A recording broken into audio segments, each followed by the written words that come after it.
semuanya, kembali lagi dengan saya Sulistiawati dari jurusan Bimbingan Kesehatan Islam Fakultas Dakwah UIN Sultan Maulana Hasanuddin Banten. Nah, di sini saya akan melanjutkan daripada learning journal sebelumnya.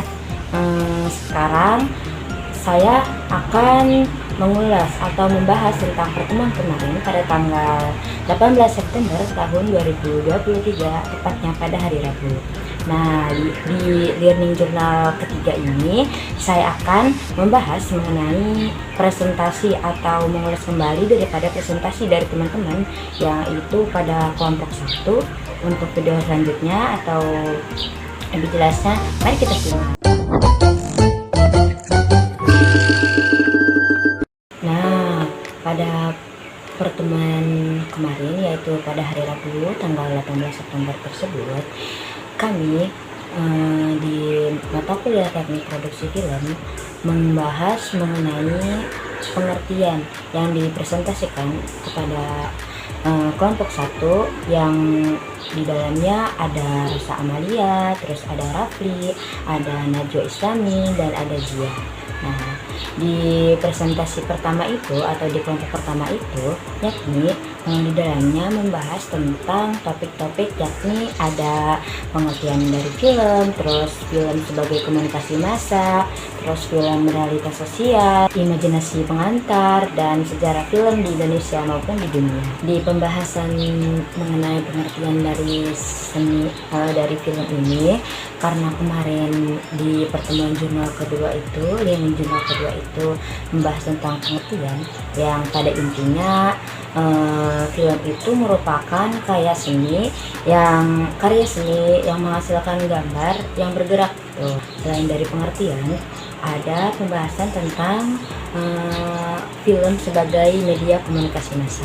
Film ini sifatnya audiovisual dan film mampu bercerita sebanyak-banyaknya dalam waktu yang singkat. Di dalam film ini ada film sebagai realitas sosial, di mana di dalamnya itu mencakup, menggambarkan atau menyoroti tentang berbagai aspek, yakni ada aspek kehidupan sosial, ekonomi, budaya masyarakat. Selanjutnya, film ini di dalam realitas sosial ini ada pesan dan moral gitu yang terkandung di dalamnya.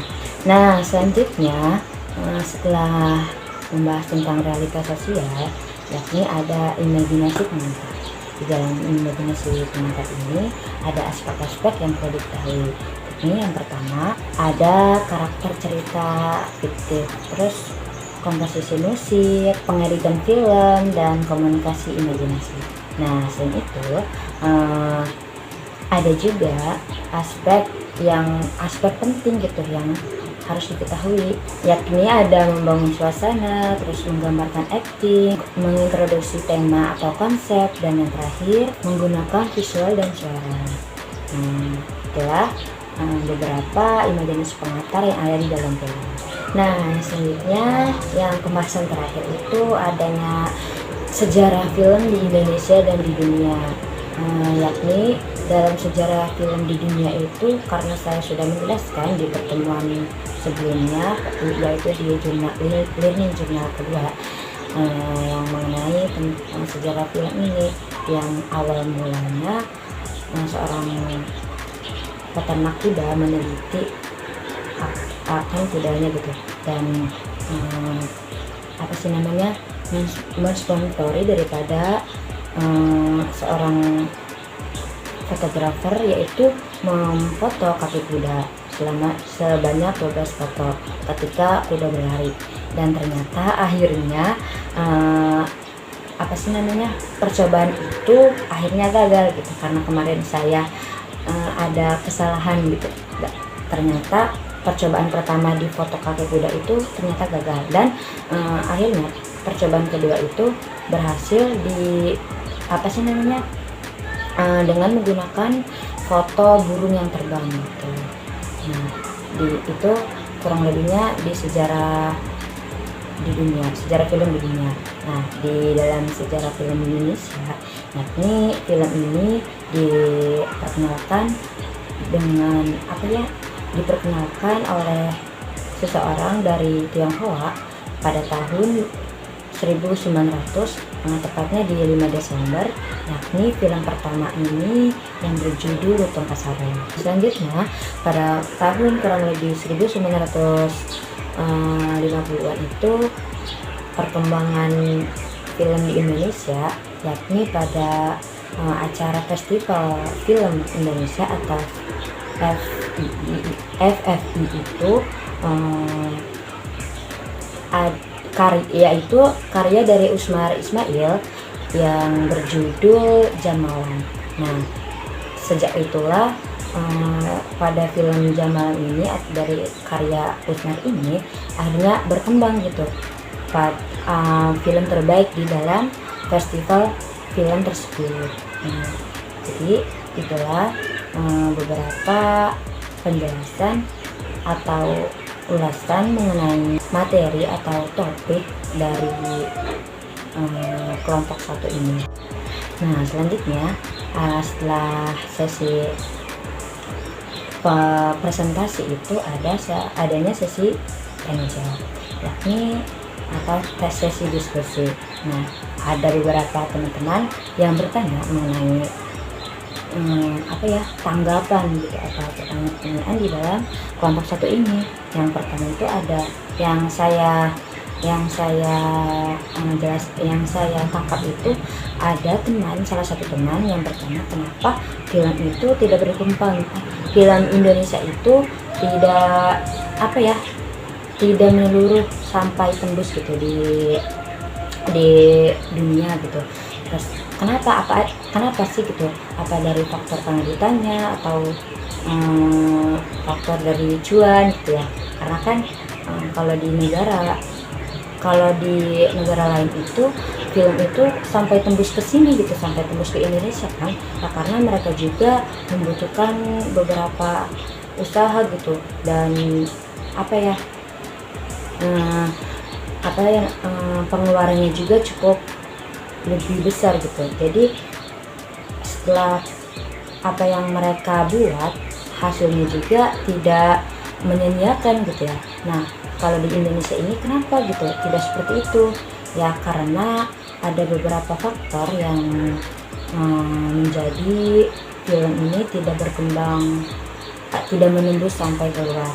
Ternyata memang dari Indonesia itu adanya pelanggaran, adanya sensor gitu. Jadi ada beberapa adegan gitu yang mempunyai batasan gitu ya. Terus selain itu ada juga yang bertanya apakah iklan yang berkelanjutan yang berdurasi panjang itu termasuk dalam film gitu ya. Dan pemateri atau pemakalan menjawab tidak, karena memang di dalamnya itu kalau iklan mengandung kalau iklan yang berdurasi panjang itu mereka itu kan hanya memberikan promosi gitu, jadi bukan film gitu, karena kan dari maknanya juga beda dan tujuannya juga beda, jadi seperti itu. Nah, selanjutnya setelah pemateri presentasi selesai, sesi pertanyaan selesai, dosen mengoreksi daripada makalah kelompok 1 ini. Yakni ada beberapa koreksian yang di dalamnya itu ada beberapa kutipan yang catatan yang mengenai kesimpulan, terus dari referensinya, dan dosen juga telah menyinggung kami semua karena memang diskusi di dalamnya itu cukup terbatas gitu ya. Ya karena yakni ada kendala-kendala yang ada juga kami itu tidak membawa buku gitu, jadi diskusinya itu tidak berjalan atau tidak aktif. Nah, di pembahasan terakhir yaitu kan di setiap makalah itu harus ada video klip film tentang mengenai pesan-pesan yang terkandung dalam BK. Nah, di pemakalah pertama ini yakni memberikan suatu film atau film adegan film ini, klip video ini yang di dalamnya itu mengenai apa ya, tentang kejadian orang tua gitu yang sangat memberikan kasih sayang kepada anaknya. Nah, karena videonya itu tidak ditayangkan, ya di ruang kelas kami itu adanya keterbatasan proyektor ya, karena dari kami juga ada yang tidak membawa laptop atau PC ini, jadi pemateri hanya menjelaskan pesan-pesan dan moral BK yang ada di dalam kutipan film tersebut gitu. Mungkin hanya ini yang dapat saya sampaikan atau ulasan-ulasan yang saya tangkap mengenai pertemuan kemarin itu. Nah, semoga teman-teman bisa dapat memahami daripada perkataan saya. Saya kurang lebihnya saya mohon maaf. Sampai bertemu lagi pada jurnal keempat. Dadah, sampai jumpa.